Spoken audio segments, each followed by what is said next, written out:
Renny Show is brought to you by Johnston Group, Vittorio Rossi, Trans-Canada Brewing, Lou Ferlin, Cambrian Credit Union, and Homefield. Hello, everybody. I'm Sean Reynolds from Sportsnet, about to be joined by Ken Weeb from Sportsnet. Together, we are Kenny and Renny, and this is the Kenny and Renny, not the year-ender bender.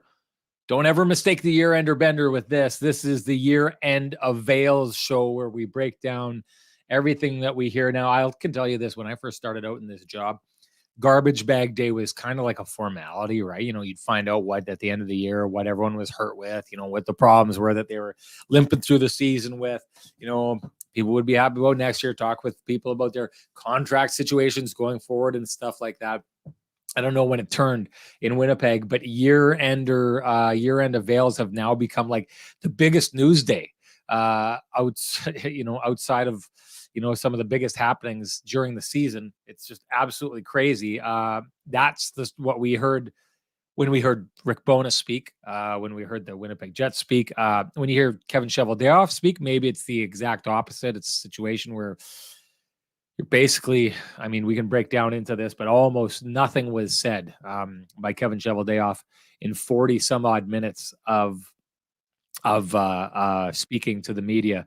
We'll get into that. Maybe we should start there. I don't know where we're going to start. I just wanted to say, I did notice here, I want to give a shout out to the boys of Vittorio Rossi. Ken, you'll see, is looking good. I'm loving what's going on here. The hair, though. So here's the deal. I have to hop on a plane and head off to Las Vegas tomorrow to go cover the second round of the playoffs. Didn't have time to get a haircut, and loving the suit. Looks great.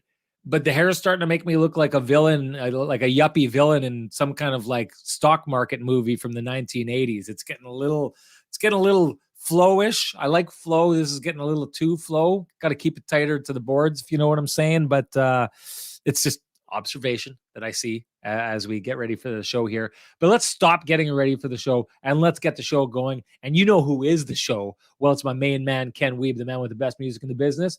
Here comes Kenny.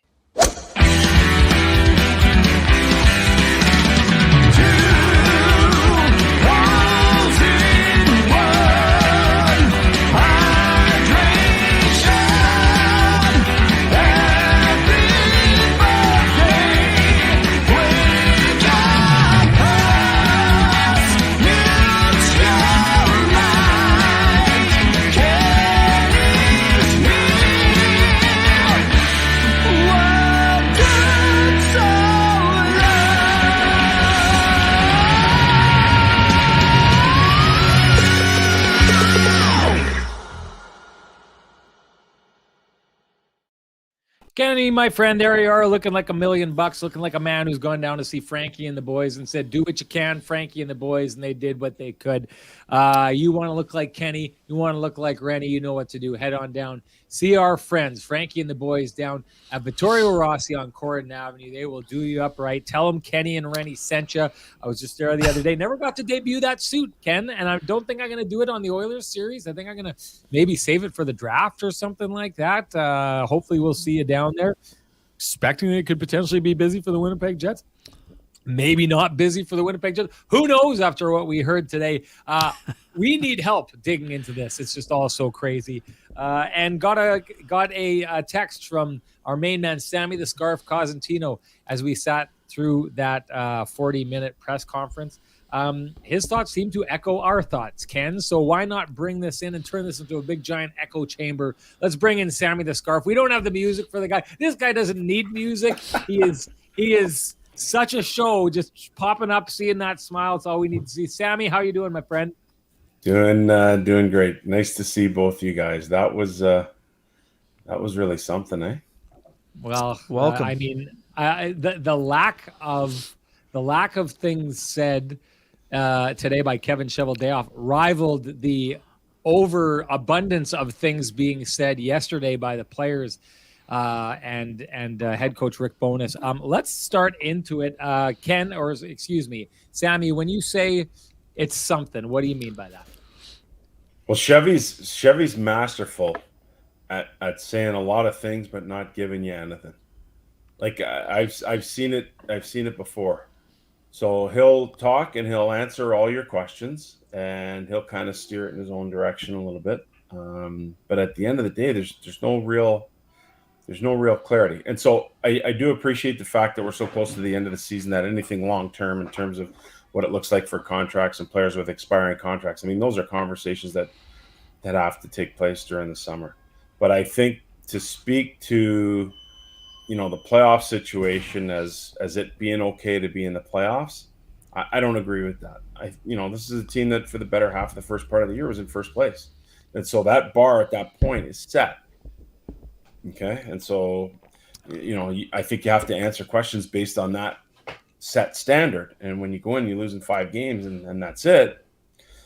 I don't know. I mean, I had more expectations for the club. Surely the fan base did. Surely the media did, based on what they saw at the start of the year. When it got to the point where you get to the end of the year and you got to scrape and claw to get in, then you're like, okay, well, which team are we going to see? The first half team and the second half team? Clearly, we saw the second half team, but for me, the standard was set in the first half, and I don't believe the team played to the standard set in that first half. No doubt. Ken, what did you hear today? I heard a clear lack of vision. I understand that, like Sam said, Kevin can't decide today what's happening with Hellebuck, Dubois, Scheifele, and Wheeler without knowing A, what either they're asking for, or B, what the marketplace will say. But by this point, you know what the issues are.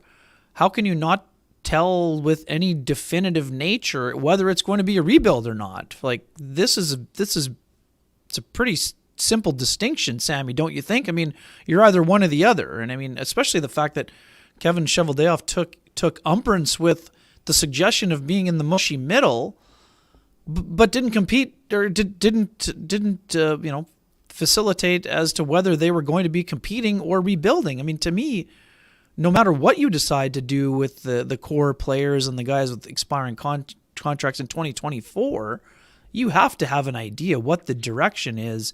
Now, if he's not willing to share it because he wants to try to raise the value in terms of trades, then fine. Yeah.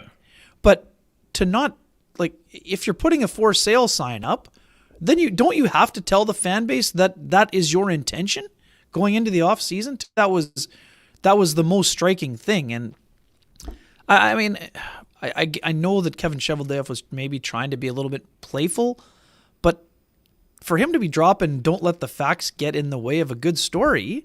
The facts are they've won 1 round since 2018. Now, we understand it's hard to win in the NHL. Look no further than the city you reside, Sam. 1 playoff round in 19 years. That's a fact. They had a lot of good teams in that time. This team has also had a few good teams during that time. But to think that suddenly the Jets are going to wake up and be a Stanley Cup contender with the pieces that have not been able to yet get to those next steps, I don't understand. Even, Sean, to your question, do changes need to be made? You don't have to announce that it's an overhaul required, but of course changes need to be made. Yeah. He made 2 smart additions at the trade deadline, but he didn't change the defense core or give them enough of a backup in terms of depth in order to survive a significant injury. Now, make no mistake, take Alex Pietrangelo out of the Vegas Golden lineup, it makes a difference. But Vegas had their second pairing out of the lineup in Game 5. It made no difference to how they played. In fact, they played their best game of the series with one guy who's played the majority of the year in the AHL, the other guy who played very well down the stretch. So, I don't know. A lot of the talk today was over semantics and arguing over this and that, but yeah. Didn't you just need to hear the Jets say, we like the group of people that we have, but we're going to try to do better, try to do more? I think that's all that the fan base really wanted to hear. And they didn't hear that. I think that's fair. Yeah, I think that's fair. And I think that's something that Chevy could have said, to be honest with you. So for me, go on, Sammy. No. I think you can say that. And that doesn't, by saying that, you're not divulging really any of what your plans are. You're not hinting, you're not devaluing. But for me to sit there and hear like the basic messaging I got, and I think when fans read about it, or you guys talk about it, or it's talked about on TV, is we had a good year because we made the playoffs, and I disagree with that. Yeah, outrageous statement. That's kind of the main. If I had one big picture message from what I heard, we made the playoffs, so it's a good year. That's how I understood it, and I think that's how the fan base is going to receive it. And I don't think that's going to go over well. So, and Top Line Media says, I can't believe people aren't raising to buy season tickets right now. This, to me, is the danger of what happened here today. So the Winnipeg Jets, I think they're on a real streak of losses, right? Like, I don't know, Sammy, if you knew about it from where you were from, but they had a ticket campaign for the playoffs, which I think the tickets were going to sell themselves as it was. And the Winnipeg Jets used that as an opportunity to release a threatening ad campaign in which they brought up the images of the Winnipeg Jets leaving town and the fact that they left before, and said, what was the tagline, Ken? Winnipeg will be, or hockey will be, or the Jets will be in Winnipeg forever, but it takes all of us. This really ominous, threatening tone by an organization that, and we covered this on the show. To me, it was like, you know what? Let's not go figure out what our fans want from us, what we could do better. Let's threaten those fans who have been in those seats and have been spending their money year after year after year. Let's threaten them to get back in those seats, or this team is going to leave. That's the tack that they took. And I think about this, and I think you guys touched on it, the most dangerous part of what happened today. And what happened today was Kevin Cheveldayoff coming out and purposefully saying absolutely nothing, giving absolutely nothing, stonewalling the media. And I honestly don't know if the Jets do not get this, but when you stonewall the media, I know sometimes you can feel like you're in a room full of people and you're like, look at all these guys in this room I stuck it to. It's the fans. It's the fans out there. It's the people who are watching our show right now. It's the people who are going to watch it later. It's the people who are going to be watching our chat on Sportsnet and watching John Liu's work on TSN and on the local CBC and CTV.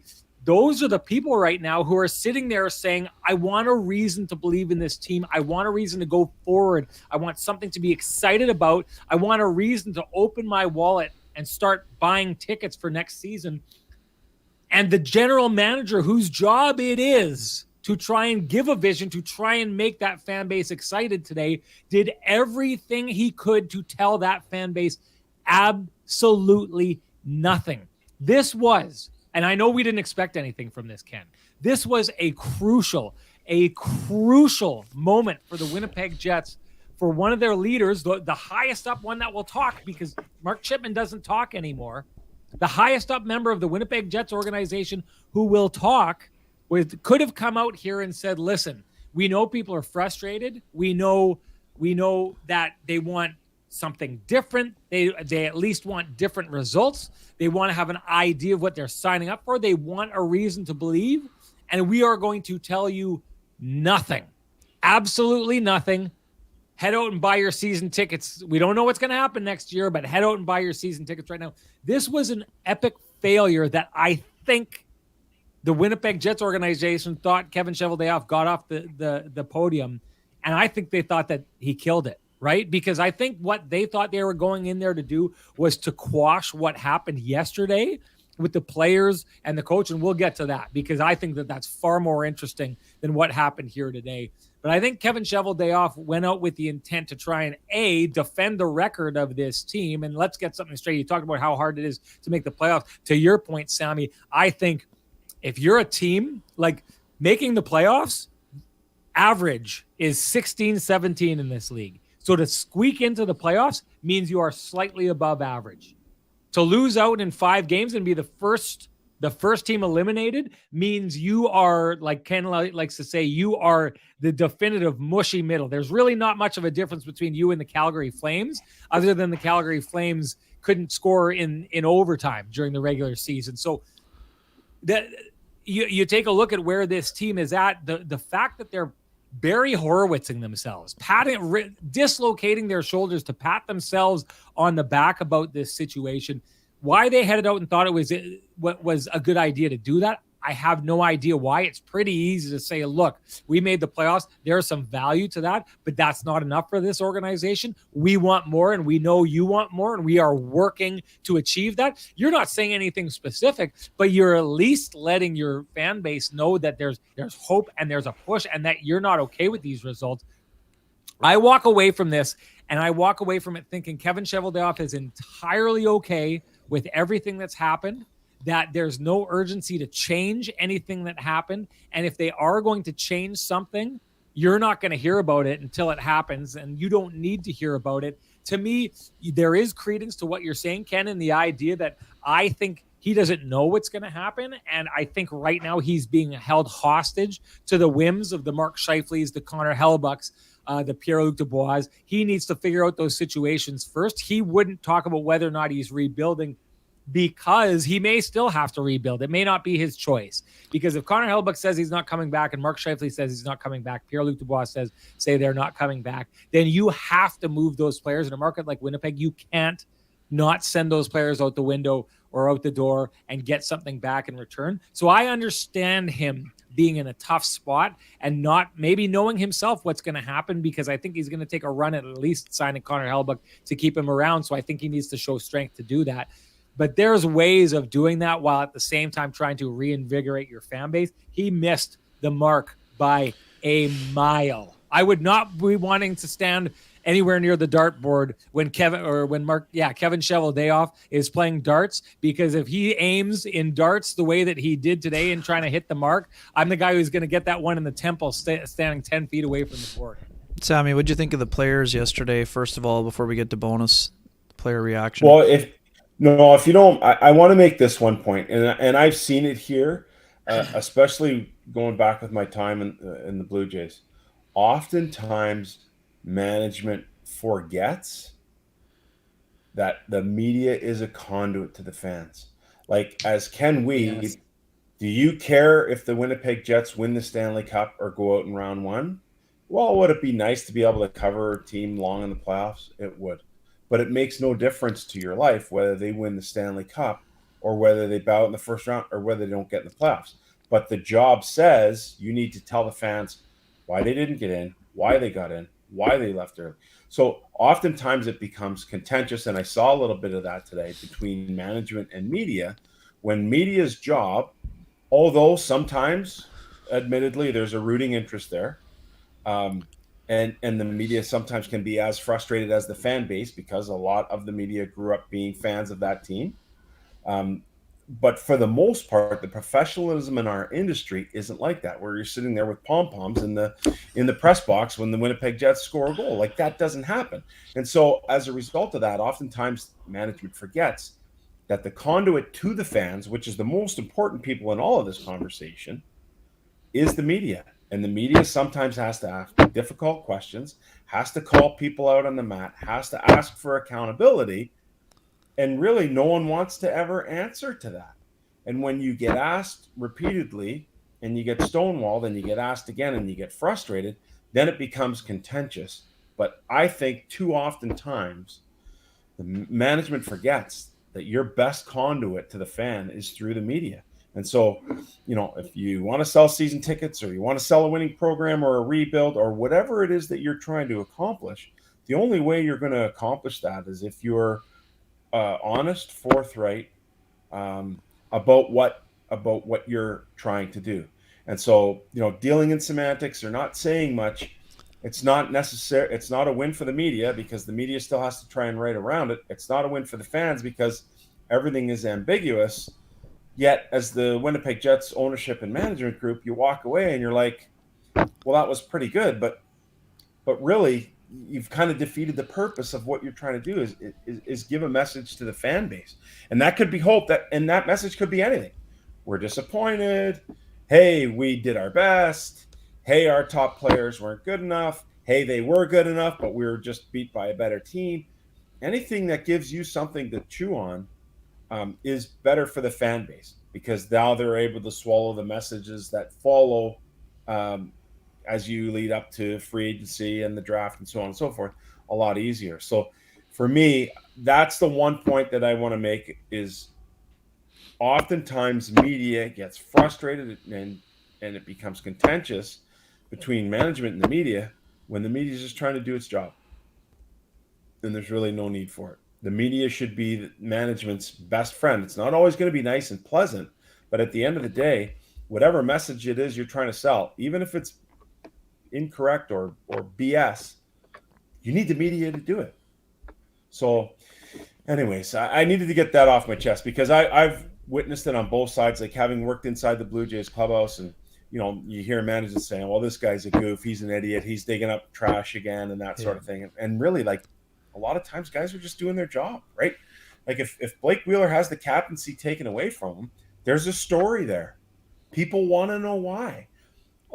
You guys who are around it every day probably have a good sense as to why.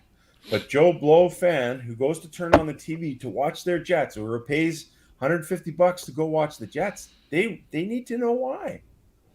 Okay, I took that, and now I'll buy my next ticket because, hey, you know what? You're right. I witnessed this watching the games, or whatever the case might be. And I just used that Wheeler thing as an example. Like, anyway, I needed to get that point off my chest because I don't like to see when it gets contentious between management and media. I think there has to be an understanding through management that media has a job to do, and media can really be helpful, whatever your message is, in delivering it to the fans accurately.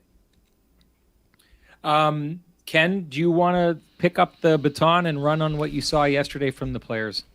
Yeah, I mean, I've got lots of thoughts, but I don't know how long we have, Sammy. So I'm just curious for you to weigh in on the players one by one, like getting upset with Rick, or really the medium Rick used, and then secondly, your thoughts on, Rick wasn't even scheduled to speak yesterday, and it seemed like, I'm guessing that someone relayed the commentary on what had been happening at the podium, and Rick is like, basically it felt like Rick had to go out there and defend himself for some reason. Or what was your interpretation from T.O.? Oh, man. That coach is mad because he didn't like the way his team played. When they got their asses kicked, by the way. Probably happened, out of the last 30 games of the year, probably happened 25 times. Right? And I guess it being made public, everyone gets their feelings hurt. Oh, this is sports, man. This is sports. Sorry. And it has no bearing on how much money you make. But when you're held accountable, I think people should appreciate the fact that the head coach is trying to hold his players accountable. And no one really wants to hear it. I'm sure Rick didn't want to have to say it, but he was pissed. And he should have been. And the players should have been pissed and should have maybe responded in a different way with how they came back to say, yeah, you know what? We weren't good enough, guys. Not talk about like, well, we don't like what the coach said or how he did it. No, like, you should be upset. You're gone. You're out of the playoffs. You should be upset. And, and I guess if he has a right, Rick Bowness, to say what he did about the players, then I suppose the players do have the right to say the same thing back. But that kind of accountability we've never really heard public, at least in my memory of the Winnipeg Jets, and so obviously a lot more recent. I don't mind a little accountability being thrown out there because, quite frankly, I think this group, there should have been more made out of this group in the last, whatever it is, 5 years. And I don't think just getting into the playoffs is acceptable. Like, and I'll say this about Toronto, like the city of Toronto and the fan base and even the reaction you saw from the players and the management was like they won the Stanley Cup. Yeah. This is a team that you should win around. Yeah, and it's tough against Tampa and Boston, whoever else. Yeah, you're right. It's tough. But like 6-7 tries at it over the last 19 years, it's a big hurdle to jump, and you should be happy about it. But to think you won the Stanley Cup because you won one round of playoffs, it's misleading. Well, and that's kind of, Sam, what we saw after Game 1 of the Western Conference Final for the Jets. That Game 7 victory in Round 2, massive for the organization that had previously won 0 rounds, one in that year in 2018. But after Game 1, I think they thought they were going to steamroll the Vegas Golden Knights, and they never sniffed it for the rest of the round, which is not exactly what happened here, because the double overtime game is a that's a coin flip game. They battled back in the third period. That was impressive. Yeah. But I mean, even too, Kevin Cheveldayoff referencing the Jets' inability to score in the 4-on-3 in Game 2, that also shows that they need more resolve, does it not? If you thought you'd win the series by scoring on the 4-on-3, how do you lose the next 4? That's what I don't understand. And anyways, we get it. But you know what, though, guys? Like, I think one thing is clear: media, fan base, and I think it's even clear to management, although you can't admit it if you're in management. What currently is not good enough moving forward. So you could talk about players, coaches, trainers, you can talk about everything. What currently is the on-ice product of the National Hockey League for the Winnipeg Jets it's not good enough. It's not good enough. So, made the playoffs. That is an accomplishment. Half the league makes the playoffs, and like you said, you're just over average to get in there, but you're on the good side of it. You'd rather be on that side of it than not. But I think this group has proven itself that it's not enough. I think the fans see it. I think the media sees it. I think management sees it. And I think moving forward, that's going to require some change. And I couldn't even tell you what that change is going to look like, whether it's a rebuild or not. The market is interesting because a rebuild requires drafting and developing, and that's always the best way to keep your players, for sure. But to start from scratch, I don't think that's the answer either. Maybe it's, you don't want to be in that mushy middle, but maybe it's, we need to take a select few pieces that we know we can move and get really good assets for. Some of those assets are going to have to be players that are on the come. Some of those assets are going to have to be draft picks, high picks, top 3 round picks, and then kind of move it forward from there. But I think this group has proven itself to say that it is what it is. It's a team that's built, and it's a team whose result is getting in the playoffs. I think the record shows it. I think everything you've seen, I think shows that. I don't see how anyone around it, media, fans, or managers, can say, like, this is it, we're just going to go back and do it with the same group again next year and see where it goes. I don't think that's going to work. Ken, what's your take on the players yesterday? My take was, if there needed to be more pushback, and my biggest issue with the players, we know they battled hard and they had injuries, but if this had only happened the no-show in Game 5, it would be my concern if I were Kevin Cheveldayoff, because this is not a one-off.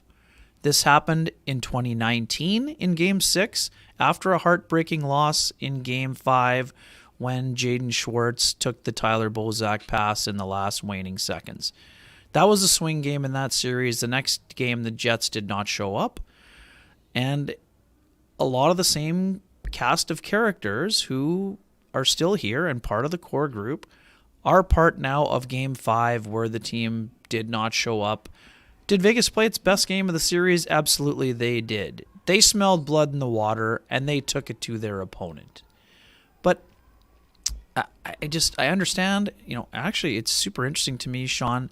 Connor Hellebuck seemed to have the best grasp of the situation in light of all his power of positivity yesterday when he said, this is a group of great hockey players that could go anywhere individually and have success. But Connor Hellebuck is the guy who said maybe the mix isn't right. So when the person who almost always says, this is great here, this is great here, when Connor Hellebuck says maybe the mix wasn't right, that should resonate in the corner office to me. Kevin's been here the whole time. He knows what makes Connor Hellebuck tick. When the franchise goalie, who is one of the people that needs a contract, and to me, I don't know, Sean, I know you share my opinion on this. Connor Hellebuck sounded like a guy who was not going to be on the Winnipeg Jets next year. I don't think he intended to sound that way, but when the franchise goalie is openly questioning whether or not he is part of the Jets' future, that tells me one of two things. either he would like to go elsewhere or he doesn't think the Jets will pay him the requisite amount of funds that someone who believes he is at or near the top of the NHL goaltending pyramid should be paid. That was my interpretation of that situation. And quite frankly, I'm not surprised Connor Hellebuyck was that blunt, but no, I was actually surprised that he was that blunt. And I'm fascinated to see what direction that goes, because it's hard to, we were asking Kevin Cheveldayoff how do you prioritize this? When it's easy to say, you have Scheifele, you have Dubois, you have Hellebuyck. How do you decide what to do first? Because all three of those things are kind of intertwined, but Hellebuyck is probably, when you have a franchise goalie, he has to be the top priority. And if you're not willing to go 9 or 10 million, then he's the guy that you have to move first, even though the center problem is as big or a bigger conundrum, thinking that they might lose both of those guys. Yeah, no, for me, how do you prioritize it? I mean, you have to get the word out there that you're shopping everybody. I would take the approach that nobody is untouchable or immovable, and I would shop everybody, and I would see what's out there for me. Because that, especially at the goalie position, you need that guy who's going to play your 60 games. Hellebuyck can do that all day long and has done it and proven to done it and do it successfully. And that's a really difficult thing to find. I mean, if you put Connor Hellebuyck with the Buffalo Sabres or the Ottawa Senators, what do you make of those two teams? Drastically different outlook for sure. But I'm not saying, well, okay, it's Hellebuyck first. I'm putting everybody out there. Who's got the best offer for all my people? And once I find whatever that best offer is for whatever player it is, that's going to set the course for me for what the rest of the offseason looks like. So if I'm moving Hellebuyck and I can get, a first-round pick, 22-year-old guy who's who you project in your top 6, or I can get a top 4 defenseman, and depending – whatever it is that's coming back, whatever the best deal you can get for any one of those players out there, that's my starting point, and that sets the course for the rest of my offseason. So in my opinion, I don't think there's anyone that should be untouchable for the group. I'm going to take a run at what was said from the players yesterday. I take a look at that day, and I honestly think that was one of the darkest, if not the darkest days in the history of the Winnipeg Jets 2.0. Josh Morrissey, under this coach, went from being a very good NHL defenseman to one of the best defensemen in the NHL, to a Norris Trophy candidate, under the guidance, under the redefining of a new coach, under the opportunity, under the utilage of how he used him. Josh Morrissey reached a new level that I'm not sure anyone in the league thought he could have reached, and that may include Josh Morrissey, because Rick Bowness came in, saw something in him, gave him the opportunity, backed him the entire way, and got him to where he was. Adam Lowry was given a letter by this coach and was given every opportunity to be an impact player the entire season and down the stretch and be a leader and grow his game. Rick Bowness through the entire season had Adam Lowry's back. Blake Wheeler may have been stripped of the C.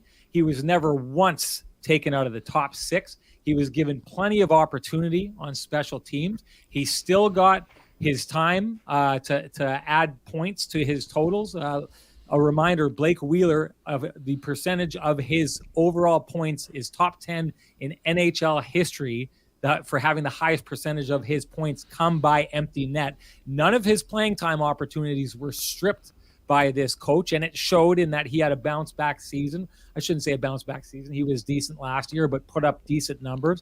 Mark Scheifele, under this coach, was given the opportunity and a chance to become to have his best season ever as a goal scorer. Pierre-Luc Dubois was given every opportunity to come out and be a difference maker on this team, was backed by his coach at every point as he tried to straddle the line between being a cerebral pest to a guy who crosses that line too much. And he had the best season of his career. Connor Hellebuck was supported at every turn you saw down the stretch. Rick Bowness went, and, you know, the times when he was pulling him, the times that he, you know, there were, remember early in the season, there was Connor Hellebuck wanted to have a goal reviewed that looked like it was not going to result in an overturned goal. And Rick Bowness went with it anyways. Why? Because he wanted to support his goaltender. He wanted to show his goaltender in that moment, you know what, if it's going to cost us the game, if we're going to have a penalty here, I've got your back down the stretch.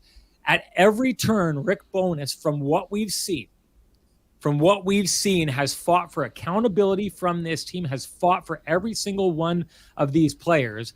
And Adam Lowry, I go back to him, a guy who was given this opportunity, whose dad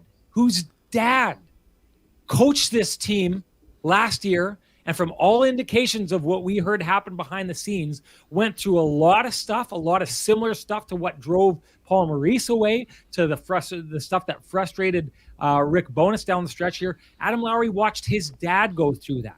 And every single one of those players, to a man, who Rick Bowness had their back the entire season, hung their coach out to dry in front of the entire hockey world. If you know your Greek history, you just saw a reenactment of the death of Julius Caesar, ladies and gentlemen, because the knives came out from the people closest to Rick Bowness in this situation.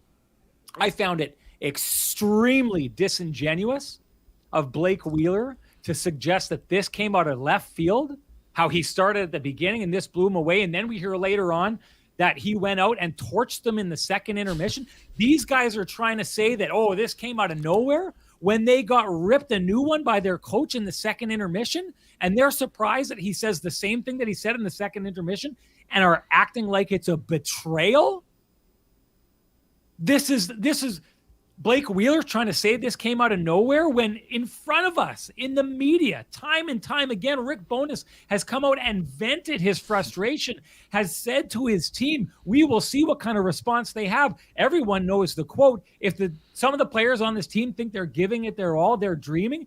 And these guys have the audacity to say that Rick Bowness is the one that stabbed them in the heart or in the back by coming out and sharing what everybody saw in the media, by trying to hold this team accountable.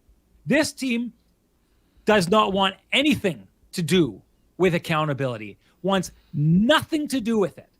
And we saw that with Paul Maurice, who I think got frustrated by that lack of accountability and left. And by no means, people know my thoughts on this, I don't give Paul Maurice a pass on this. I think Paul Maurice is the architect of the culture that had these players feeling like they were never accountable to anyone or anything, whether that be the fans, the coach, each other. I think that was a culture that was established under Paul Maurice. I think that Dave Lowry tried to take, a soft pedaling behind the scenes approach. I thought Rick Bowness said, I'm not hiding this behind the scenes. I'm not allowing these players to hide behind the dressing room doors and have me go after them and them not respond. I'm going to call them out in the media.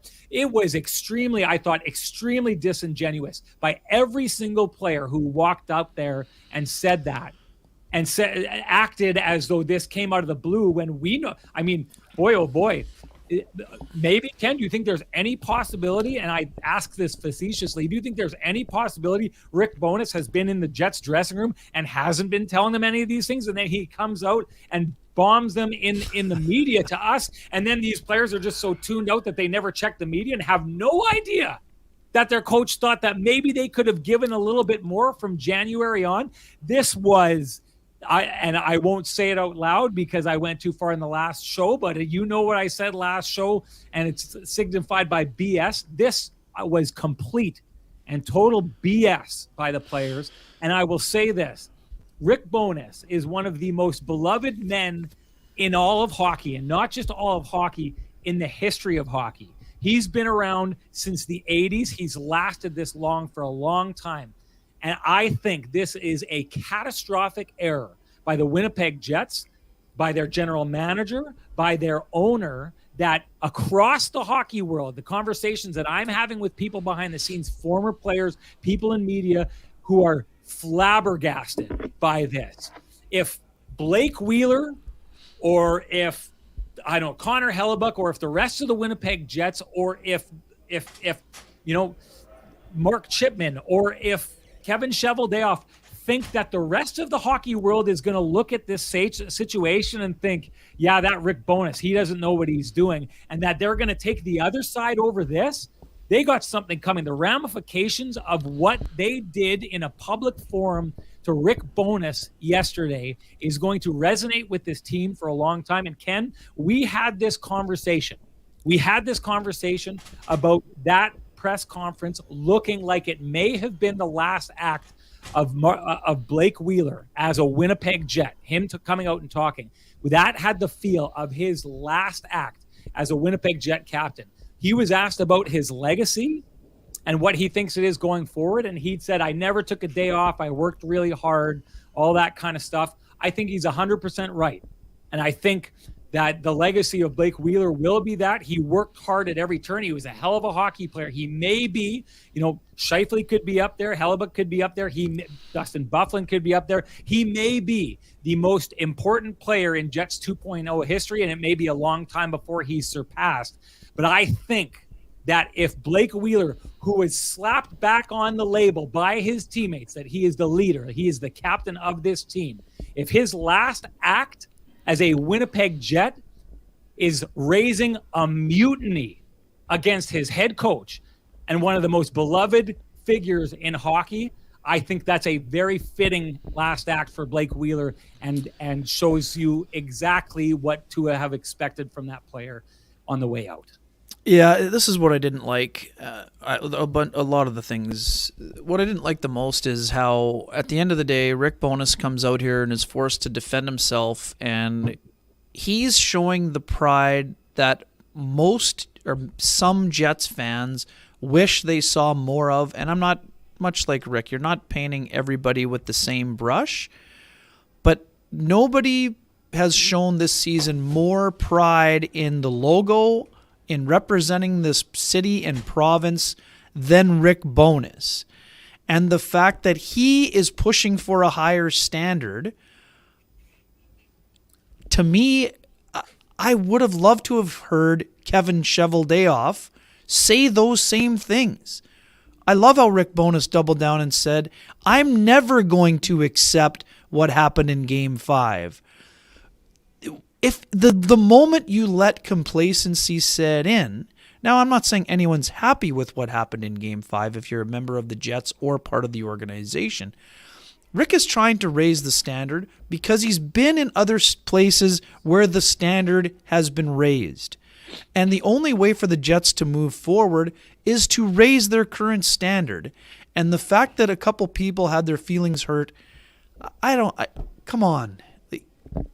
That to me, it's a head scratcher for me, and I'll be very curious. I mean, a lot of the yesterday questions were about fence mending, and how much fence mending is required, and how much was it a sign that maybe some of those changes we've been talking about really need to be made. And you know what? This is what I wrote in my column after Game 5. Rick's words may have been the catalyst for change, but I'm quite sure that after what we've heard in the last couple of days, not everyone in the organization feels the same way. And that's why I'm fascinated to see what the next steps are. What about you, Sammy?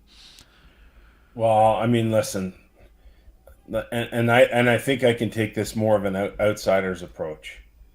I think that when I look at the organization, it's so afraid to make any sort of inflammatory statements because they already feel they're up against in terms of player procurement, okay, especially on the free agent side of things. That's just a fact.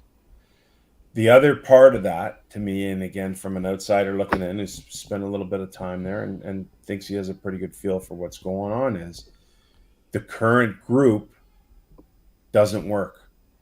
The current group doesn't work. And it's funny because I've been saying this about the Toronto Maple Leafs. So you win a round, if you win around, is it good enough? Well, it probably keeps a lot of people's jobs. It probably allows for the status quo to continue.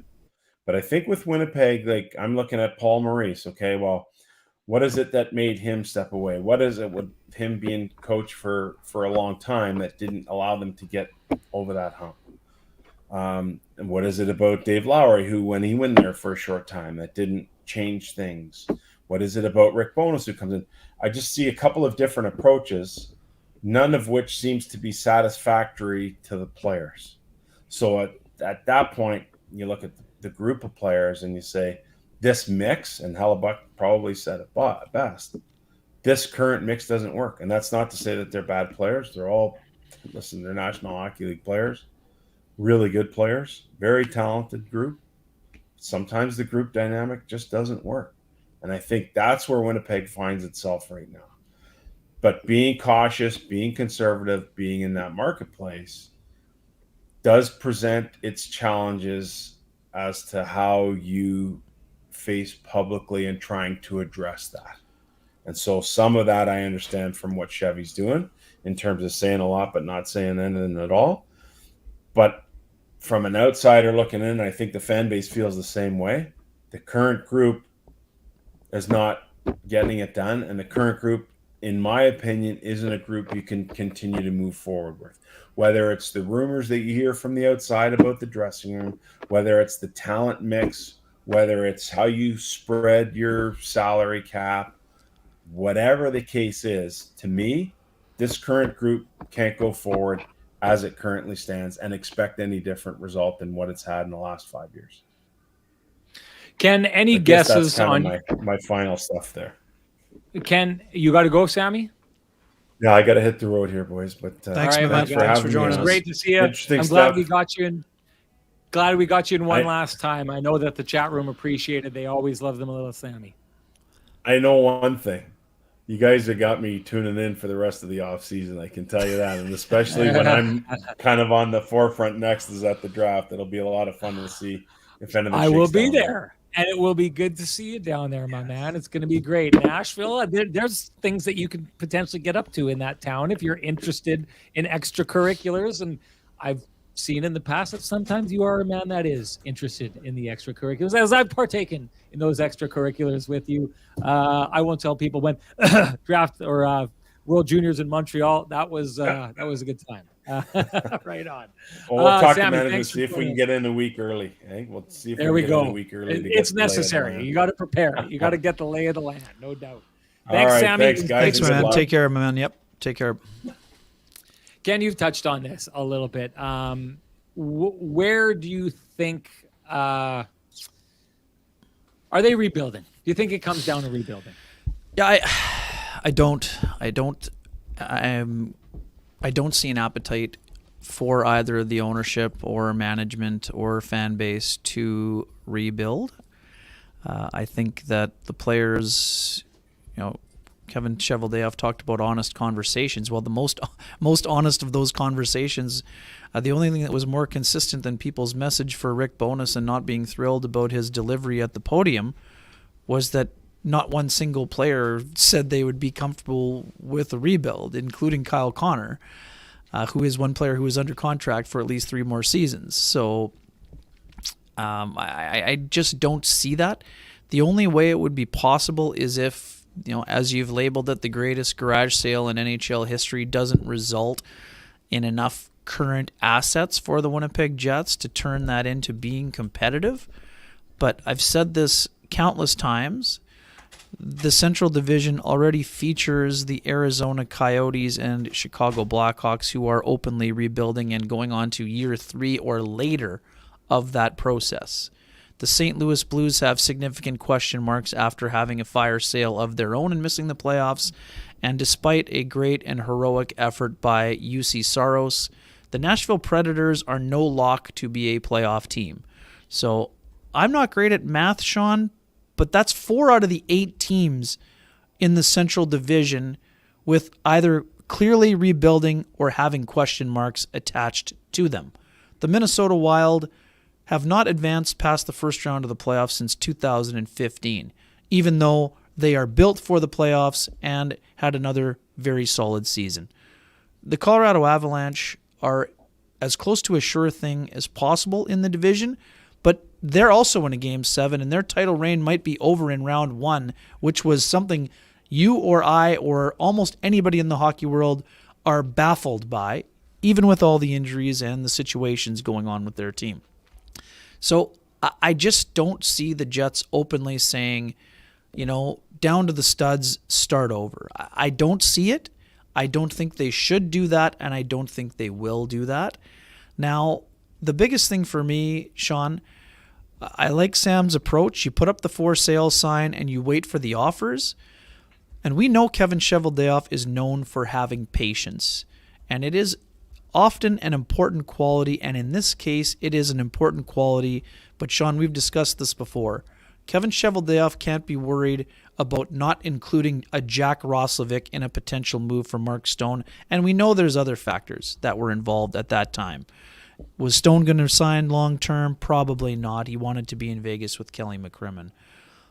But the Jets cannot overvalue A, their prospects, or B, the players that they will have in that garage sale if that is the route they decide to take. And we expect that is the route they need to take when it comes to Mark Scheifele and probably Pierre-Luc Dubois in this scenario. And it probably includes Connor Hellebuck also, unless the Jets are willing to pay the big dollars. But we'll see what happens. But to me, I do not see a rebuild where the Jets are in the 28 to 32 range and are hoping, with all hope and a rabbit's foot that the, lottery balls bounce their way the way they did when they got the second overall pick in 2015 and Patrick Laine landed right in their lap. I just do not see a scenario where that makes sense, even though Kevin Cheveldayoff essentially left the door open for that today. So here's my take on what's going to happen here. I stick with the idea that they're going to have the yard sale. I think that Kevin Cheveldayoff today, I think one of the reasons he was, and let's be honest with ourselves, even on the best day, he probably wouldn't have said a lot. But I think that he's in a situation where he can't say a lot because what this organization is trying to do, they are trying to keep Connor Hellebuck. I think it's all about that. It's what can we do to keep Connor Hellebuck? And I think Connor Hellebuck was telling the other day in his conversation how he said this is something for Chevy. He doesn't know what he wants to do going forward. But Connor Hellebuck made it clear that his time is running out and he wants to win a Stanley Cup. I went to him and I asked him at the beginning of the playoffs. It was a story that we never got to do, but I asked him what was left he thought for him to prove because you know my take on it. I don't think that he's proved himself at the playoff level yet. So I wanted to get his take on whether he felt he'd proved himself. He has. He feels like he's proved himself at the playoff level. He said there's only one thing left for me, and that's the Stanley Cup. That's what he said before game one of that series. That's where his head's at. That's what he wants to get to. Connor Hellebuck is going to go and going to choose to go somewhere that he can win a Stanley Cup. I think that if Connor Hellebuck was locked up and he had, they had 5 more years of Connor Hellebuck, I don't think there would be a question that they would be moving on from Pierre-Luc Dubois, moving on from Mark Scheifele, because you have to get your assets back for those players. And does anyone really the dance of asking Pierre-Luc Dubois, I have to be honest with you, Ken, when Pierre-Luc Dubois came up and he was asked about his future and he kind of started going on this whole thing about, long-term and all this kind of stuff, I honestly just kind of stopped listening because we've heard it before. I don't buy it. There's been too much conversation going on in the background. We've seen too much from his agent. Pierre-Luc Dubois is going to be gone. He's not locking down long-term. So to me, that's all just lip service. I'm not interested in hearing how he's going to dodge the question about whether or not he's going to stay in Winnipeg. He's not going to tell us. I don't think he's staying here. So to me, that's just gone. Mark Scheifele, I think, is probably at this stage, definitely with what we've seen from him, that he wants to see if there's greener pastures. We've heard stuff behind the scenes about the idea of, some of the star players not being happy with what was done at the trade deadline and holding that up as an example of maybe they need to go somewhere else that's more committed to winning the cup. Right now, I think the only thing that's happening here is because they need to sign Connor Hellebuck, and the only way they sign Connor Hellebuck is if they have him convinced that they're in a position to win a cup. Well, now I think you have to approach the Mark Scheifele situation different. What do you do with Blake Wheeler? Do you put yourself in a situation where you buy him out and now you've got money counting against the cap that makes it difficult for you to handle the salary cap going forward, and it ties one arm behind your back in that situation? So I think there's all these dominoes that have to fall before that they can deal with the one giant domino, but maybe they don't even need to do that, Ken, because to the point that you made before, which is such a key and central point, if Connor Hellebuck is the one person out there, and it's insane, it is insane if the rest of the players or management or ownership or whoever is not questioning the idea that this team doesn't have the right mix. If Connor Hellebuck is at the stage where he's saying, maybe the window has passed and maybe we don't have the right mix here, how do you convince a player who thinks that his future lies in Winnipeg if he's questioning whether or not this team has the right mix, and you've got a general manager who hasn't been able to switch up that mix in his time here? My take is that it's going to, that at some point this summer, Kevin Cheveldayoff is going to hear from Connor Hellebuck that he's decided that his future lies elsewhere other than Winnipeg, and that will start the process of needing to move him. And if you move him, you're probably moving Mark Scheifele, because I think Mark Scheifele, who I already think is out the door, is definitely not staying behind if they don't have Helly holding this team in it the way he has in years past. And Pierre-Luc Dubois, his body's in Winnipeg, but the rest of him has been somewhere else for a long time. I'm not sure what happens with Blake Wheeler, but with those kind of assets gone, I don't think it really matters what happens with Blake Wheeler. It matters based on culture in the dressing room, but as far as what you're assembling as far as talent on a roster, I don't think that it matters. I think the Winnipeg Jets, whether there's an appetite for a rebuild or not an appetite for a rebuild, this is that Captain Phillips situation. If everyone's seen that movie, and at some point the pirates who get on the ship say to Captain Phillips, look at me, I'm the captain now. Kevin Cheveldayoff is not the captain anymore. Connor Hellebuck is the captain. Mark Scheifele is the captain. There are a bunch of co-captains who are in control of this ship right now. And if they choose to jump ship, which I think more and more it's looking like they're doing, they could hold on to them all next year and run it back and follow this core right into the grave, into a drastic rebuild next season and put it off 1 year. But I think you have to come to action. And that's my takeaway from this entire situation, is that going forward, there's the level of control that the GM has. And you know what? Connor Hellebuck said it. Connor Hellebuck said as much in his postseason presser. He's got time. The ball is in his court. He's got control. We've talked on this show about how the ball has been in Pierre-Luc Dubois' court for a long time. The ball is in Mark Scheifele's court. These players have all the leverage in this situation. And I'll tell you this, Ken, I think what happened, let's not think for a second that these players aren't having conversations behind the scenes. The one who hit me hardest was Nino Niederreiter, who basically said, yeah, I could be interested in a future in Winnipeg. I am not interested in a rebuild. This is not what I want. I don't want that. And I think a lot of other players mirrored that. And I think what they've said is, if these guys don't stay, then I want out too. There's no point in keeping me around. I'm not here to limp through. I want out of Winnipeg as well. I think what's happening, like, do we really think that Nino Niederreiter doesn't have some kind of idea if Mark Scheifele or Connor Hellebuck or Blake Wheeler or Pierre-Luc Dubois want to re-sign in Winnipeg? Do we really, truly believe that? Do we really, truly believe all the players who said we don't want to rebuild don't have a pretty good idea of what's going to happen behind the scenes here? To me, this is, and I've said this before, I think that you can move those players and get certain things back and have a retool, maybe spend a year outside of the playoffs. And again, I'd stand by the ability of the fans to survive through something like this, but I think they could do that. Yesterday made me think, I don't know that there's any other choice other than a rebuild, because if you move on from those players, there's going to be a bunch of secondary players, the likes of Nino Niederreiter, who knows who else, who are going to stand up and say, Chevy, this isn't what I came here for. This isn't what I signed up for.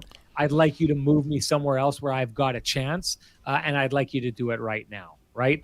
I'll wrap it up by saying the same thing I said before. I don't think this is under control anymore. This is under the control of the players. The players will choose if the Winnipeg Jets are going forward. So really, in the end, Ken, it doesn't matter if Neil Pionk believes that the Winnipeg Jets. Can you take this off the screen? Oh, sorry, buddy. I don't think it matters if Neil Pionk thinks this team's got a great mix because they go out for supper together and they have fun on the plane. I don't think all the players who came out yesterday and said that they want to see this team go at it again. I don't care how many people think that they've got the right mix right now, and they're just an unfortunate team that runs into bad luck at the worst possible time, and they're a Stanley Cup contending or Stanley Cup winning team in mediocre clothing or a mediocre disguise. I don't care if they think that. All those players who canvassed through the media their general manager to keep things together yesterday, the players that didn't are the players that will determine whether or not a rebuild is in the cards by either sticking around or not sticking around. That's Mark Scheifele. That's Connor Hellebuck. That's Pierre-Luc Dubois.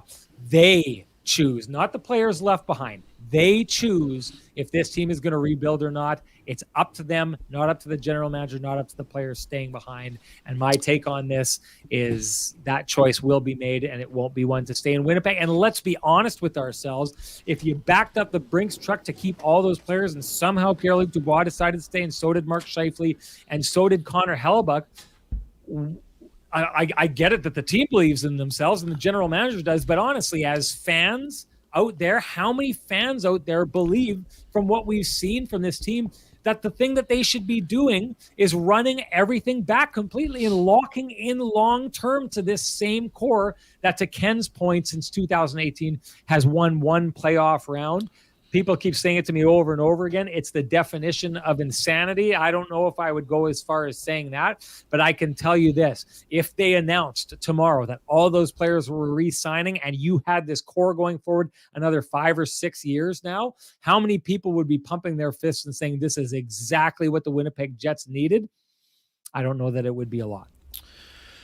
Yeah, and I mean, I know where you're coming from. I would just say the other part of it is this. I mean, we have a pretty good idea on what most of the players' intentions are, no matter what they said at the podium, and it's Kevin Cheveldayoff's job to do the best that he can if he has to move, whether it's all 4 of those guys, whether it's 6 of the 7, 5 of the 7, whatever the number is, whether he has to move someone who expressed unhappiness at the potential of a rebuild, like Kyle Connor. It's Kevin Cheveldayoff's job to improve the roster, even though he didn't say it at the podium. This is his most important off-season since the Jets arrived here.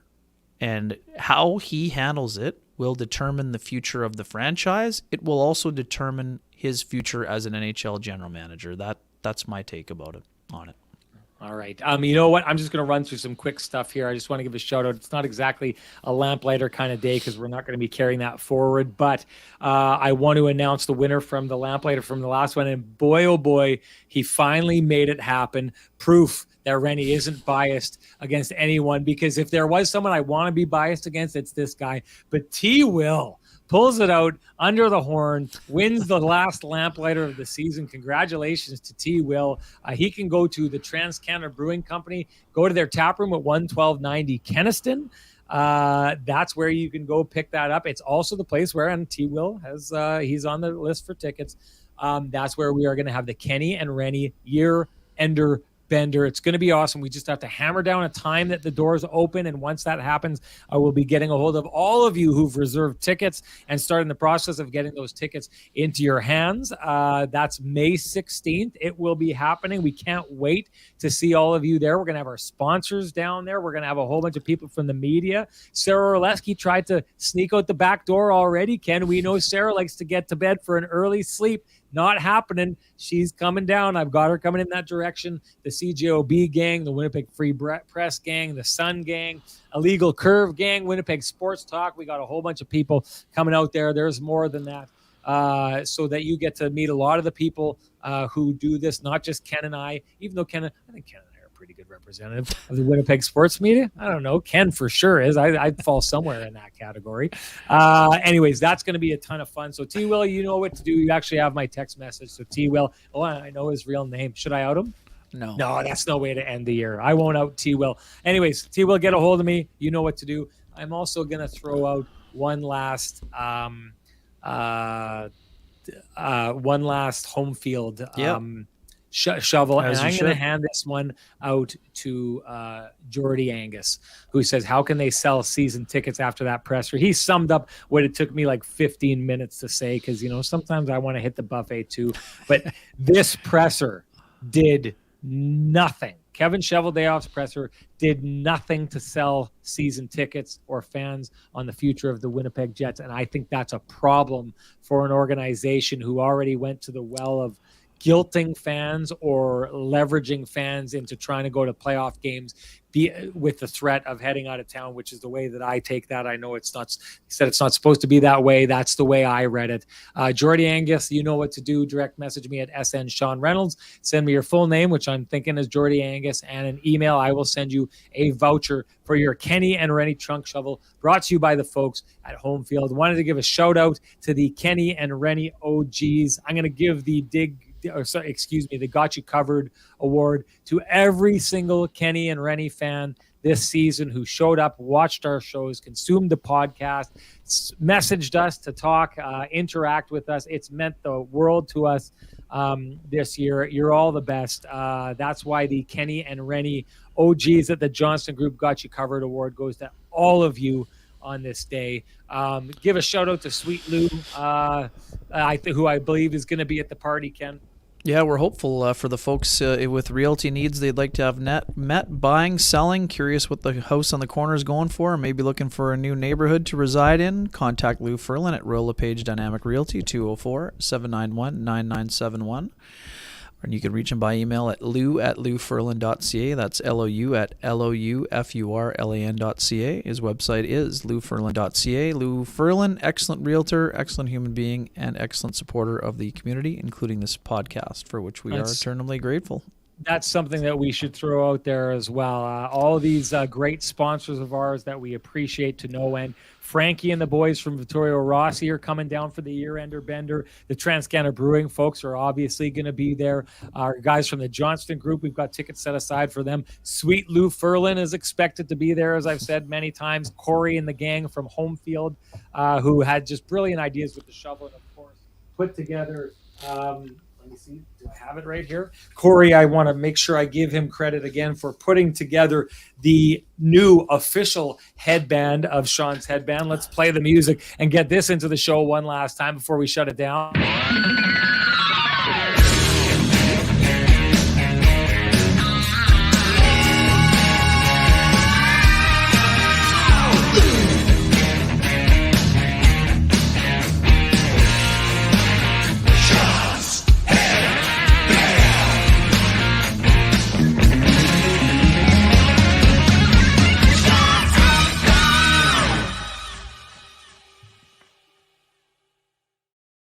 Ken, I feel like this is turning into the world's longest Oscar speech. With a Hit the music, buddy. Hit the music. So much better. Just before we go, I just wanted to say I want to give a shout out to all the folks. This won't be the last thing we do, but I think it kind of wraps up the Jets season before we start doing some of the off-season stuff. So I wanted to say thank you to all the guests that we've had. Guys like Sammy the Scarf are awesome. Scotty Billick and Hammer, who are regulars on this show. Guys like Mikey McIntyre, who came on. Everyone who came on to John give us a hand this year. Johnny Bartlett, came out. Did we have Jammer? No, we didn't have Jammer. Yeah, did we? No. No, we got to get him next year, next season. Who did Bartz come on with? Oh, well, the one Sam. time we had four of us. Yeah, it was with Sammy. Okay. Yeah. John Bartlett, absolutely great guy. Who knows? Maybe I'll see him down the road in the playoffs. Just thank you to all those people. Thank you once again to everyone out there who paid attention. And last and not least, Ken, thank you to you. I've said this before. I've said this again. You're a brother from another mother is the way I consider you. I will have your back to no end because I'm just going to say it. You complete me. And that's what happens here. You're very sweet. Yeah, I thought I was I thought I was the emotional and sensitive one in this relationship. What's the deal here? And also, thank you to everyone I know Sean mentioned it, but I mean, we passed 300,000 downloads in this last little stretch, and the engagement during the playoffs on YouTube and all of our platforms has just been outstanding. This is year 3 for us that we wrapped up, and it's just absolutely been so fun to see the community building and growing, and to see the engagement and the back and forth, and getting to meet a lot of you people at the 4 live shows at TCB was absolutely awesome. And yeah, we're really looking forward to the year-ender bender and chatting a little bit more with everyone before what will be a very fascinating off season here. No doubt. It's a good one from Waiters, who says, Renny says, "I love you, Kenny," and Kenny responds with, "Thanks." You are the cold-hearted one. If you wanted to know who feels in this relationship, I'm still processing your comments towards me on Thursday night after Game 5. So I'm probably gonna be able to say it another time, just not quite ready yet. Okay. You're gonna have to stay in this. You're gonna have to stay in the spare room a couple more days. I'm sorry to say. I think that you deserved it. Happened.